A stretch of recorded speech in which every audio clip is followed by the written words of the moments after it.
Assalamualaikum warahmatullahi wabarakatuh. Alhamdulillahirabbil alamin wassalatu wassalamu ala asyrofil mursalin sayyidina wa maulana Muhammadin wa ala alihi wa sahbihi ajmain. Amma ba'du. Bapak-bapak, ibu-ibu, jamaah al-Ansar yang senantiasa dirahmati dan dimuliakan oleh Allah Subhanahu wa taala, marilah kita senantiasa memanjatkan puji syukur kehadirat Allah Subhanahu wa taala karena dengan limpahan rahmat dan nikmatnya kita bisa masih diberi kesempatan untuk beribadah, yaitu melaksanakan sholat maghrib secara berjamaah. Insya Allah akan kita lanjutkan dengan taklim. Semoga sholawat dan salam senantiasa terlimpah atas juga Nabi besar Muhammad SAW, keluarganya, sahabat-sahabatnya, dan pengikut-pengikutnya yang setia dan istiqomah sampai akhir zaman termasuk kita semua ini. Amin ya rabbal alamin. Alhamdulillah kalau kita sudah berada di tengah-tengah kita, untuk itu langsung saja kami berikan kesempatan seluruhnya untuk memberikan tausiah. Assalamualaikum warahmatullahi wabarakatuh. Waalaikumsalam warahmatullahi wabarakatuh. الفاتحة إلى أهل سيدنا رسول الله محمد بن عبد الله وعلي بن أبي طالب فاطمة الزهراء وسيدنا الحسن والحسين ثم إلى أرواح سيدنا المحاجر أحمد بن عيسى الفقيه مقدم محمد بن علي بعلوي والشيخ أبو بكر بن سالم ثم إلى روح مؤلف هذا الكتاب سالم بسم الله الرحمن الرحيم ولجميع المسلمين والمسلمات والمؤمنين والمؤمنات أن الله يغفر لهم يعلي درجاتهم الجنة يعيد علينا من بركاتهم وأسرارهم وعلومهم في الدين والدنيا والآخرة وإلى حضرة النبي المصطفى محمد صلى الله عليه وسلم الفاتحة. أعوذ بالله من الشيطان الرجيم. بسم الله الرحمن الرحيم. الحمد لله رب العالمين الرحمن الرحيم مالك يوم الدين إياك نعبد وإياك نستعين اهدنا الصراط المستقيم صراط الذين أنعمت عليهم غير المغضوب عليهم ولا الضالين آمين. الحمد لله نحمده ونستعين ونستغفره ونعوذ بالله من شرور أنفسنا ومن سيئات أعمالنا. من يهده الله فلا مضل له ومن يضلل فلا هادي له وأشهد أن لا إله إلا الله وحده لا شريك له وأشهد أن سيدنا ونبينا محمدا عبده ورسوله.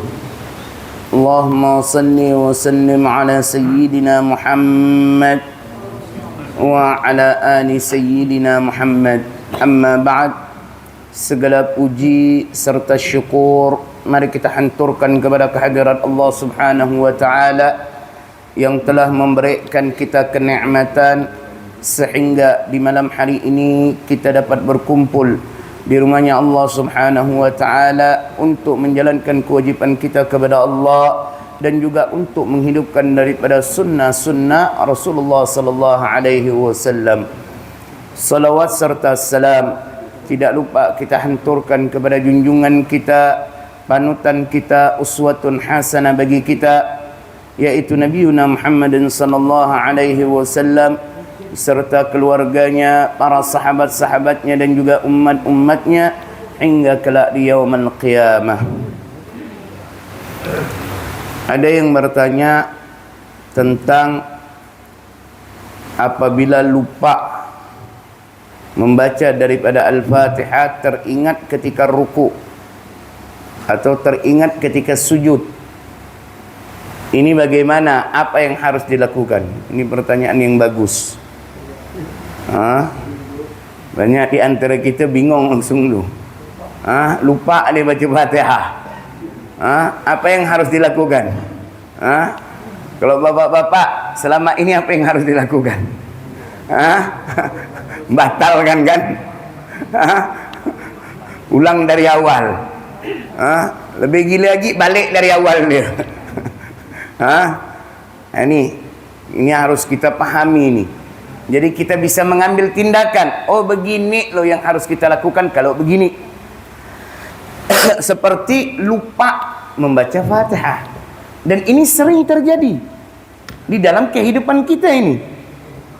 di dalam keseharian kita dalam melakukan ibadah solat. Solat Allahu Akbar, imam rukuk dia pun rukuk, lupa dia baca Fatihah. Apa? Banyak masalah. Jadi termenung dia dalam solat. Dengar imam rukuk dia pun Allahu Akbar gak? Padahal lupa membaca Fatihah. Ini diperinci. Kalau kita lupanya membaca Fatihah, ragu atau lupa, ya ingat dua-duanya, ragu udah baca Fatihah apa belum, atau lupa, dia yakin yang mana belum membaca Fatihah. Kalau imam ruku sedangkan dia belum ruku, masih dalam posisi berdiri, udah imam ruku baru dia teringat, tapi dia masih posisi berdiri, belum baca Fatihah. Apa yang harus dilakukan? Baca tetap Fatihah. Kita tetap dikasih keringanan, dikasih rukhsah, kemudahan, boleh tertinggal sampai 3 rukun panjang. Kalau sampai boleh 3 rukun panjang berarti selama imam itu belum bangkit dari sujud kedua, maka kita rukuk, imam belum bangkit dari sujud kedua, kita tinggal melanjutkan daripada solat kita, mengejar daripada imam, dan kita mendapatkan rakaat itu. Jadi jangan pula langsung istilahnya ikut imamnya lah. Imam salam pun dia salam. Tak sah solat itu. Karena Fatihah termasuk daripada rukun di dalam solat. Ini kalau posisi masih berdiri, belum rukuk makmumnya ya. Imamnya udah rukuk. Imamnya udah rukuk, makmumnya belum rukuk, tersadar dia belum membaca Fatihah, yang mana dia boleh tertinggal 3 rukun panjang oleh imam. Berarti apa? Selama imam belum bangkit dari sujud kedua, tidak ada masalah. Yang pertama, poin pertama. Poin kedua, kalau teringatnya udah ruku atau udah sujud, makmum ini teringat udah ruku, ya Allah belum baca Fatihah. Ini macam mana? Tetap mengikuti imam. Tetap mengikuti imam.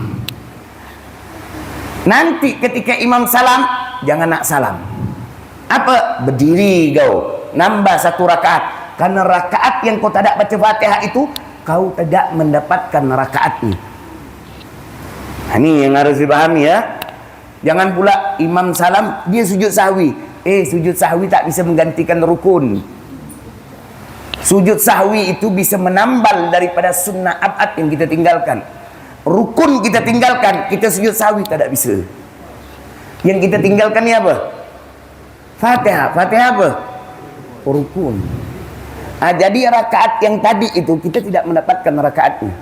Ikuti imam, imam salam, kita berdiri. Menambah 1 rakaat lagi. Karena rakaat yang mana kita tidak membaca Fatihah, kita tidak mendapatkan rakaat tersebut. Ini yang harus kita lakukan kalau kita dalam posisi ragu, udah baca Fatihah apa belum. Yang kedua, yang mana lupa membaca Fatihah. Ini jawapan daripada pertanyaan jemaah ini. Ada yang mau bertanya enggak? Maksudnya dalam pertanyaan ini, jangan di luar ini. Saya kan udah jawab pertanyaan jemaah nih. Mungkin kurang jelas, kurang paham. Silakan bertanya yang berkaitan dengan jawaban saya tadi. Silakan. Mungkin bapak-bapak, ibu-ibu. Ada mic nggak? Tunggu loh pak, pakai mic aja.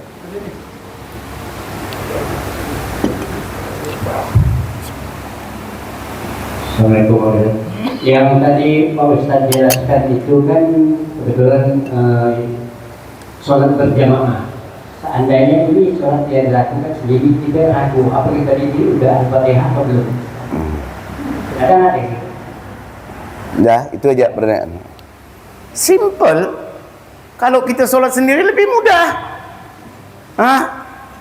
Ini kan kalau sholat sendirian dia temenong. Lebih mudah dia ingat, tak perlu dia nak ikut imam apa. Tinggal kau selesaikan baca Fatihah. Kalau pas sujud baru teringat belum baca Fatihah, simple. Kau sholat ya lanjut, sujud, nanti rakaat keempat kau berdiri. Karena rakaat pertama tadi itu, yang mana kau tidak dianggap mendapatkan rakaat karena tidak membaca Fatihah. Simple, tidak beda. Tidak beda. Sama hukumnya. Seperti tadi sama hukumnya. Faham tak? Macam mana kita nak menentukan imam belum baca Al-Fatihah? Apa itu subhanallah dan macam mana diingatkan dia? Kalau dia imam tu belum baca Al-Fatihah, kita tahu. Kita nak mengingatkan imam. Makmum nak mengingatkan imam. Dia belum baca Al-Fatihah, kita ni mau ingatkan dia macam mana? Cukup bertasbih. Tak ingat loh, tasbih dengan niat berzikir juga. Kalau niat cuma memberitahu batal solat kita. Ya simple, niat gabungkan dua-duanya, niat zikir dan memberitahu. Cukup. Subhanallah. Tadak gak dia macam ruku? Mufarakah. Simple kan, saya sudah menjelaskan masalah hukum mufarakah. Kita bimbing Bismillahirrahmanirrahim. Enggak usah. Yang pula apa lagi? Belum baca Fatihah. Kita yang batal, bukan imam yang batal. Tapi kalau saya sih belum pernah pula terjadi imam tak baca Fatihah. Belum pernah terjadi. Tapi kalau jahar, yang seharusnya sir bacaan seperti apa? Zuhur, asar, dia baca jahar. Bismillahirrahmanirrahim. Allah. Kita ingatkan kan, tetap dia, tidak ada masalah. Kenapa? Mensirkan bacaan ketika solat di solat-solat zuhur dan asar itu sunnah, bukan wajib. Begitu juga ketika solat maghrib, yang mana imamnya sir bacanya, tidak jahar. Subhanallah. Tetap dia, tapi dia baca Fatihah. Ini ada masalah, solatnya tetap sah. Karena menjaharkan bacaan ketika di solat jahar seperti maghrib, isya dan subuh bukan wajib, tetapi sunnah. Seperti itu. Ada yang mau bertanya lagi? Boleh mic-nya tuh.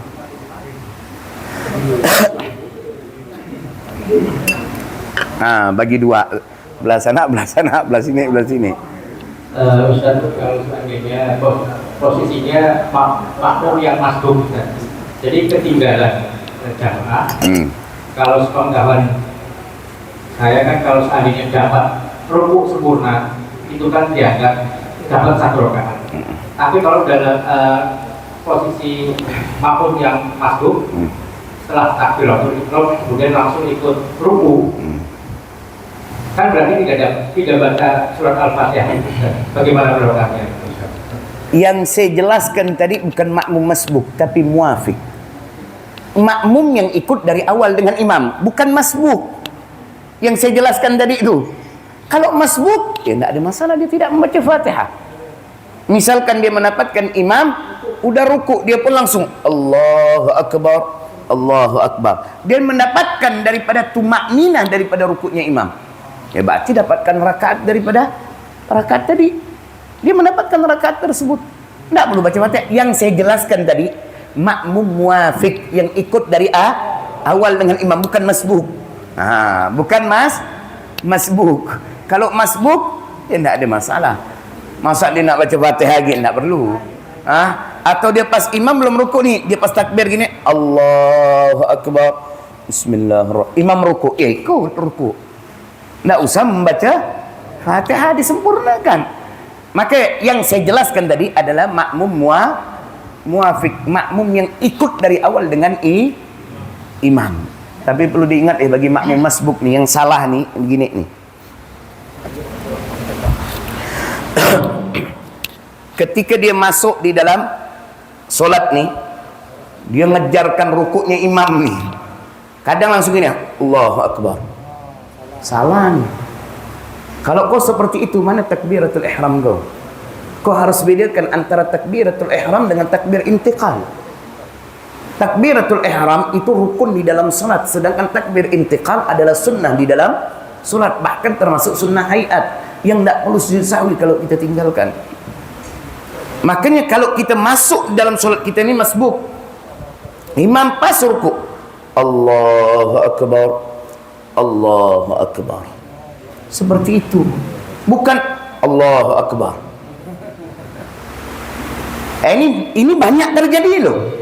Sering dia langsung Allahu Akbar.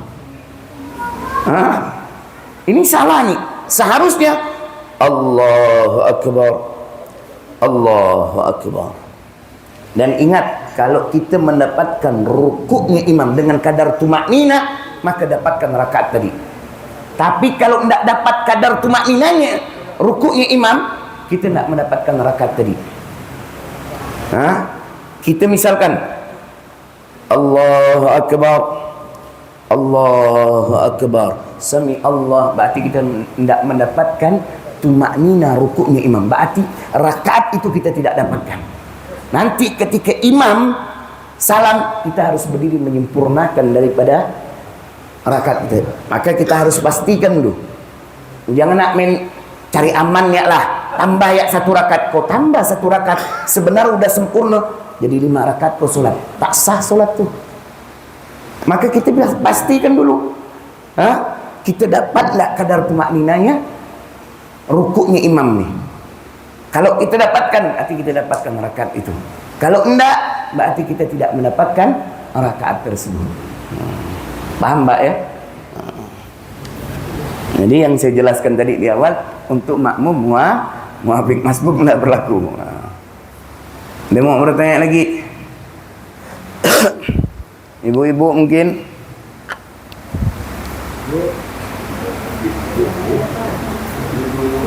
Paham, Bu.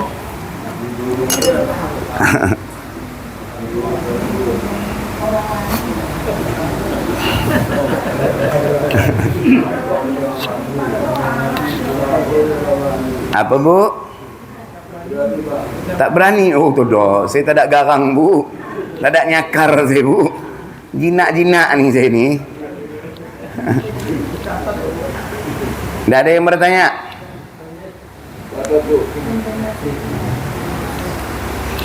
Pertanyaan kedua dari jemaah nih. Bagaimana cara kita istiqamah? Saya ketika mendengar mendapatkan pertanyaan ini, saya ingat perkataan masih guru saya.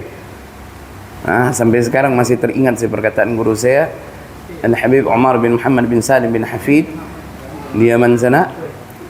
Beliau pernah menjelaskan cara kita untuk istiqamah dengan 3 amalan yang kita lakukan. Beliau yang pertama mengucapkan nama Allah, Allah, Allah, Allah itu sebanyak 66 kali minimal dalam satu hari. Jadi nyebut Allah, Allah, Allah, Allah, Allah, Allah 66 kali.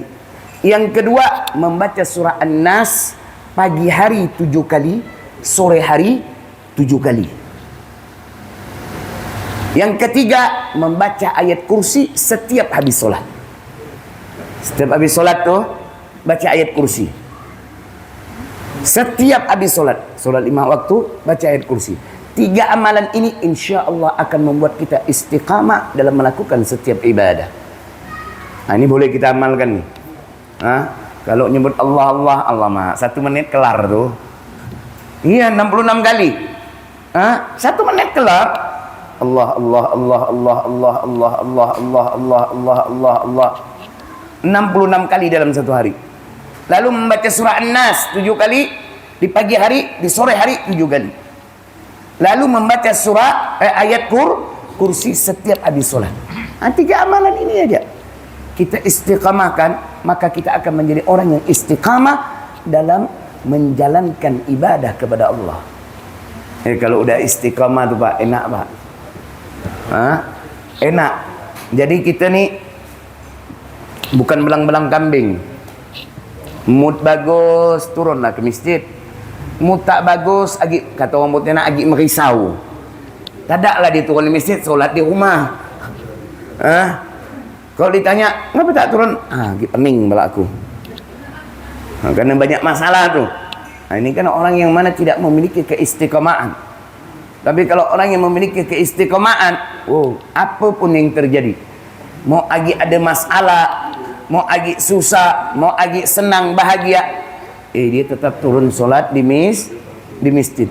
Mau keadaan ada masalah ataupun enggak, dia tetap hadir di majelis ilmu. Yang menghalangi dia apa? Sakit ya. atau tidak berada di tempat. Baru dia tidak bisa melakukan itu. Tidak bisa pergi ke masjid, tidak bisa hadir majelis ilmu. Kalaupun orang yang istiqamah ada udzur yang seperti itu, jangan khawatir. Inilah kemuliaan yang Allah berikan untuk orang yang istiqamah. Apa? Dia tetap mendapatkan pahala daripada ibadah yang dia istiqamahkan. Bapak ni 5 waktunya di masjid terus waktu sehat. Tak pernah tidak di masjid. Sakit akhirat tu tak bisa ke masjid. Jangan nak ke masjid, solat berjamaah pun tak ada. Di rumah sendirian dia solatkan, otomatis tenang. Ketika bapak solat sendirian, pahalanya seperti orang yang solat di masjid dan seperti orang yang mendapatkan fadilah daripada solat berjamaah. Itu dapat tu. Bapak yang mana setiap minggu, setiap malam minggu ni hadir selalu majlis ilmu ni, sakit demam, tak bisa hadir, tenang. Di malam minggu itu tetap malaikat menulis, bapak mendapatkan pahala daripada duduk di majlis ilmu walaupun tak hadir. Itu enaknya orang istiqamah. Tapi kalau orang yang belang-belang kambing, ngapa tak hadir? Pening pula aku, kata dia. Lagi ada masalah, kata dia. Lalu sakit, dapat dia pahalanya. Maka dia dianggap seperti orang yang tidak hadir di majelis ilmu. Kenapa? Dia bukan termasuk orang yang istiqamah. Begitu kawan ngajak ngopi, ada can ni bang, shoot, hilang taklim tu. Okey, OTW. Kata dia. Pergi langsung ke Asyang. Bainal maghrib wal isya dihabiskan di warkop. Padahal ada kebiasaan dia yang mana hadir di majlis ilmu ditinggalkan. Ini orang yang tidak istiqamah. Kita jangan tinggalkan keistiqamahan kita walaupun dengan dunia. Benar Pak? Bapak tinggalkan dunia demi keistiqamahan bapak, jangan khawatir, Allah ganti yang lebih baik dari apa dunia yang bapak tinggalkan itu. Karena Nabi sendiri yang menjanjikan itu. Man taraka syai'an lillah awwadahallahu khairan minhu. Barang siapa yang meninggalkan sesuatu karena Allah, dia meninggalkan ni, ada can ni boy, habis maghrib ni, ada orang nak ngeliat tanah ni atau ngeliat mobil ni. Kita pun jawab, sorry boy, aku bainal maghrib wal isya ada taklim malam minggu. Kalau mau habis isya, tak bisa lah. Berarti belum rezeki. Yakin kita seperti itu. Apa yang dijanjikan oleh Allah, kata Nabi, awwadahallah khairan minhu, akan Allah ganti yang lebih baik dari apa yang ia tinggalkan. Ini tidak salah pernah saya ceritakan dahulu. Ada seorang sahabat Nabi yang mana dulu mantan perampok nih, mantan pencuri, yang mana dia masuk kepada Islam, benar-benar dia menjalankan daripada syariat Islam. Di malam hari ketika dia berada di masjid, dia merasakan lapar yang begitu luar biasa, sehingga membuat dirinya keluar dari masjid, berharap ketemu seseorang yang bisa diminta bantuan. Dia minta makan sedikit kalau ada makanan. Berkeliling dia nak nemu orang. Terlihat dia sebuah rumah yang terbuka pintunya. Ini godaan iblis ni kan. Kalau bangsa kopral diturunkannya pangkat kopral. Kalau bunga satu diturunkannya AKBP ga? AKP ga? Ini komjen. Dia yang diturunkan pangkatnya komjen juga. Ini sahabat Nabi. Ini jenderal diturunkan nih. Kelas iblisnya digoda. Dah masuk kau, bila lagi? Tak ada orang ngelihat ya. Kau perut kau ni lapar nih. Siapa tahu di dalam rumah itu ada makanan. Akhirat itu pun sahabat ini masuk. Masuk benar-benar ada makanan di dalam rumah itu. Ketika dia ingin mengambil, ya Allah, teringat dia langsung bahwa ini bukan haknya. Kalau aku makan, aku sama saja memakan makanan yang haram. Tak jadi dia melakukannya. Begitu dia mau balik ni, mau keluar, dia ngelihat ada barang berharga. mantan perampok, mantan pencuri itu kan tahu mana barang berharga, mana yang tak ada, mana yang bernilai, mana yang tak bernilai kan.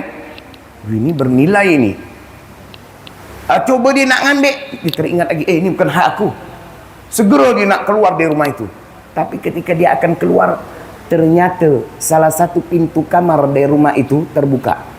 Di dalamnya ada seorang wanita yang mana tersingkap auratnya ketika tidur. Setan iblis pun menggoda ni. Bila lagi? Udah hajar. Istilahnya. Kapan lagi ni? Tak ada orang tahu. Tapi dia pun tersadar, dia mengatakan, aku tidak mau melakukan perzinahan. Maka segera dia keluar dari rumah itu, lalu dia kembali ke masjid dan berzikir kepada Allah. Keesokan harinya, ini sahabat ngelihat wanita yang tadi malam rumahnya dimasuki itu, yang mana ada di hadapan Nabi. Kaget nih sahabat Allah, ketahuanlah aku berarti tadi malam nih. Maka Rasulullah memanggil daripada sahabat tersebut, sini. Oh, ini sahabat dah lemah semangat dah. Habis aku nih. Habis. Berarti aku ketahuan masuk dalam rumah wanita tadi. Ini wanita pasti melaporkan diriku. Datang dia memenuhi panggilan Nabi. Begitu berada di hadapan Nabi, Nabi bertanya, kau udah kawin? Belum ya Rasulullah. Mau tak kau kawin? Kalau kita jangan, Nabi nawarkan, udah kawin pun bilang belum kawin. Mau ya Rasulullah. Lalu apa kata Rasulullah? Maukah engkau menikahi wanita ini? Kaget nih orang. Sahabat nih kaget. Yang benar, dipikirnya wanita ini mengadukan dirinya. Ternyata ini wanita datang sama pamannya. Yang mana wanita itu mengadu kepada pamannya bahwa ada seseorang yang masuk ke dalam rumahnya. Jadi pamannya ini ketika mendengar itu khawatir akan keadaan daripada keponakannya ini. Maka pamannya ini datang kepada Rasulullah, meminta Rasulullah untuk mencarikan suami untuk keponakannya ini, agar ada yang menjaga dia. Ternyata ditawarkan sama orang yang masuk ke dalam rumah dia. Akhirnya itu menikah nih sahabat tersebut dengan wanita itu. Lalu di malam hari dia masuk ke dalam rumah itu. Apa kata sahabat tersebut? Ya Allah, tadi malam ini semua haram bagiku, tapi malam ini semua halal bagiku, bahkan penghuni rumah ini. Gara-gara apa? Dia meninggalkan yang diharamkan oleh Allah Subhanahu wa ta'ala. Dia meninggalkan daripada dunia untuk Allah ganti yang halal jadi yang haram jadi halal untuknya. Begitu juga kita. Demi untuk hadir di majlis ilmu, istiqamah kita setiap malamnya. Tiba-tiba dia ngajak, ada candoi. Kan kalau kita kan kebanyakan udah masalah duit nih, taklim masih bisa minggu depan. Langit belum nak runtuh, kata dia. Minggu depan kan masih ada, pergi dia. Dia tinggalkan daripada rutinan dia. Dia tak tahu kalau dia tak tinggalkan, malah dia meninggalkan daripada dunia itu demi rutinan dia, berarti dia meninggalkan sesuatu karena Allah. Allah akan ganti yang lebih baik. Misalkan dia melukakan mobil dapat 3 juta, Allah ganti yang lebih baik daripada itu. Asal yakinnya gitu. Tapi kebanyakan di antara kita tidak memiliki keyakinan. Jadi kita kembali kepada pembahasan kita. Agar kita istiqamah, amalkan 3 amalan ini. Baca nama Allah, jadikan wirid, yaitu setiap hari 66 kali. Allah, Allah, Allah. Yang kedua, membaca surah An-Nas pagi hari 7 kali, sore hari 7 kali. Lalu yang mana setiap habis solat membaca ayat kursi. Ini 3 amalan agar kita bisa istiqamah. Dia mau bertanya nak? Silakan. Assalamualaikum warahmatullahi wabarakatuh. Secara masalah istiqomah Pak, ya. Ini kadang-kadang kita terhalang oleh kondisi alam. Kadang-kadang waktunya sholat hujan lebat. Nah, kalau yang masih muda-muda hujan lebat, ada motor, ada hujan, ada daun pisang, dan tete. Tapi kalau yang masih seperti saya, mohon maaf, kita ini sudah tua. Kalau hujan kerupuk udah. Macam kerupuk. Lemau langsung. Itu termasuk udur. Udur itu. Misalkan hujan lebat sekali. Ini kalau pergi basah kuyup nih. Walaupun pakai mantel habis. Apalagi kata Pak Haji Asrori nih, orang tua macam kerupuk, lemau dia kena air. Mudah sakit maksudnya gitu, istilahnya rentan. Itu termasuk udur. Jadi tidak apa-apa dia nak pergi dengan kebiasaan dia. Dia nak melakukan sesuai dengan keistiqamahan dia. Dia istiqamah kalau solat pasti di masjid. Hujan begitu lebat. Kalau hujan gerimis-gerimis sih, bismillah lah.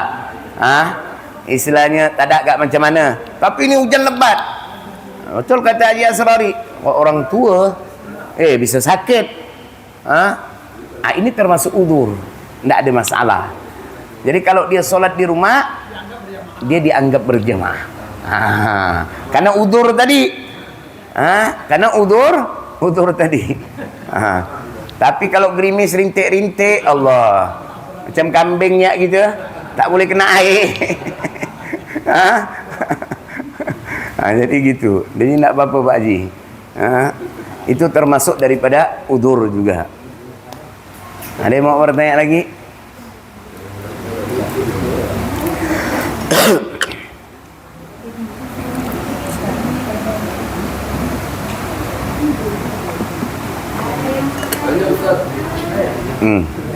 Ibu-ibu loh, kasih ibu-ibu Pak. Ibu-ibu.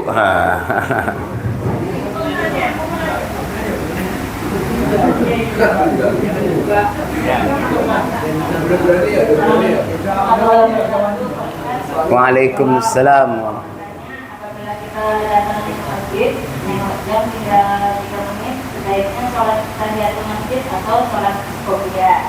Nah, pertanyaan yang kedua, pertanyaan sedikit nih Ustaz. Bagaimana definisi orang yang tergolong ini doanya makbul? Karena pernah pengalaman waktu banjir, kita jalan kaki, ada mobil lewat, kita datang. Lalu kita doain, awas koil mau Nah, mobilnya benar-benar mogok Pak Ustaz. Apakah kita orang yang tergolong ini doanya makbul? Dosa tidak doain orang lain. Waalaikumsalam warahmatullahi wabarakatuh. Tadi pertanyaan pertama apa tadi? Kalau datang terlambat. Datang pas-pas ini. Waktu 3 menit ini kan ya paling bisa sholat 2 rakaat aja. Lalu macam mana? Ibu kalau dalam kondisi seperti ini ibu gabung. Bahkan para ulama mengatakan orang yang mana salat tahiyatul masjid dia sudah mengerjakan daripada qabliyah. Dia sudah mengerjakan qabliyah. Ibu boleh gabung kenapa? Kalau ibu baru wudu, misalkan wudunya di masjid nih. Ibu boleh menggabungkan salat tahiyatul masjid dan juga salat sunnah wudu. Karena tahiyatul masjid sudah dianggap seperti orang yang mana mengerjakan qabliyah. Kalau ibunya wuduknya dari rumah, karena ada juga keutamaan wuduk dari rumah. Sebagaimana sabda Nabi, "Man kharaja min baitihi mutatahhiran ila salatin maktubah fa ajruhu ka ajril hajjil muhrim." Barang siapa yang keluar dari rumahnya sudah dalam keadaan berwudu, makna dari rumah sudah berwudu, pergi ke masjid untuk mengerjakan salat maktubah, salat fardu, maka dia mendapatkan ganjaran pahala haji sebagaimana hajinya orang menggunakan kain ihram. Ini keutamaan kan. Ada rumah misalkan ibu, ada ulama mengatakan mengerjakan daripada tahiyatul masjid juga mengerjakan daripada qabliyah. Ada ulama mengatakan enggak, beda. Ibu gabungkan niat dua-duanya. Niat tahiyatul masjid dan juga qabliyah. Boleh digabungkan, Bu. Boleh digabungkan. Itu yang boleh ibu lakukan. Yang kedua, doa orang yang terzalimi. Iya. Kadang-kadang memang betul kata ibu nih. Musim hujan, banjir, kita jalan nih. Tahu-tahu ada mobil laju, Saya ajak pernah, Bu. Pak, nak pergi ngajar nih. Udah pakai jas hujan dah. Cuman mobil laju habis dari samping dia. Belang-belang baju nih. Ini hati-hati tuh. Doa orang yang terzalimi ini mustajab. Memang betul. Dakwatul madlum mustajab. Doa orang yang terzalimi itu dikabulkan sama Allah. Bahkan ini perlu diingat ya. Jangan nak mandang, wah doa kau pula. Jangan. Bahkan orang kafir sekalipun, kita zalimi, makbul doanya. Hati-hati, Bu. Pak, kalau udah membalimi orang, bahkan sama orang kafir, dia ngangkat tangan, mudahan jatuh dia dari motor. Tabrakan dia. Hati-hati. Hati-hati, syukur ibu bilang mogok. Tak ada nabrak pohon. Cuman saya kasih tahu, memang itu hak Allah berikan kepada kita. Tapi ingat, kalau kita memilih jalan itu, mendoakan keburukan kepada orang yang membalimi kita, tidak ada mulianya kita. Kalau kita ingin menjadi seorang hamba Allah yang mulia, doakan orang yang mana berbuat jahat sama kita dengan kebaikan. Macam cerita sahabat Nabi yang bernama Abu Dhamdam. Itu apa? Setiap mau tidur dia berdoa kepada Allah, ya Allah ampunkan kesalahan daripada orang-orang yang berbuat zalim sama aku. Maafkan mereka. Jadi semuanya diberikan maaf sama Abu Dhamdam ini. Sampai Nabi mengatakan orang ini pasti masuk ke dalam surga. Karena gini, kita ni terzalimi ketika itu, kita doakan yang buruk. Suatu saat kita menzalimi orang, orang pun akan mendoakan keburukan untuk kita. Hati-hati. Tetapi kalau kita yang mana orang yang mana zalim sama kita, malah kita doa dengan kebaikan. Doakan kebaikan untuk dia. Nanti ketika suatu saat kita menzalimi orang, orang pun mendoakan kebaikan untuk kita. Kita manusia, mahala khata' wa nisyan. Kita ini tempatnya salah dan lupa. Kadang kita khilaf. Yang mana tanpa sengaja kita menyakiti hati daripada orang lain. Tanpa sengaja. Itu kezaliman sudah itu. Karena kita ni kalau orang berbuat zalim sama kita, kita maafkan, tak kita doakan keburukan. Orang yang kita gitukan pun akan berbuat seperti itu sama kita. Paham, Bu ya? Jadi jangan didoakan lagi, Pak, Ibu. Mogok mobil pagi sampai nabrak, mudahan tabrakan. Doakan ya, mudah-mudahan diberikan hidayah dia. Gitu, Bu. Oke, insyaAllah minggu depan kita lanjutkan kajian kita. Semoga apa yang kita kaji di malam hari ini kita mendapatkan ilmu yang barakah, ilmu yang bermanfaat, ilmu yang bisa menambah ketaatan kita kepada Allah, ilmu yang bisa menambah kesempurnaan amal ibadah kita, ilmu yang bisa menambah rasa takut dan juga cinta kita kepada Allah dan juga kepada Rasulullah sallallahu alaihi wasallam. Dan semoga perkumpulan kita di malam hari ini menjadi wasilah bagi kita, perantara bagi kita untuk mendapatkan syafaatnya Rasulullah sallallahu alaihi wasallam kelak di yaumul qiyamah. Dan semoga kita semua selalu diberikan kesehatan oleh Allah, diberikan umur yang panjang dalam ketaatan kepada Allah Subhanahu wa taala.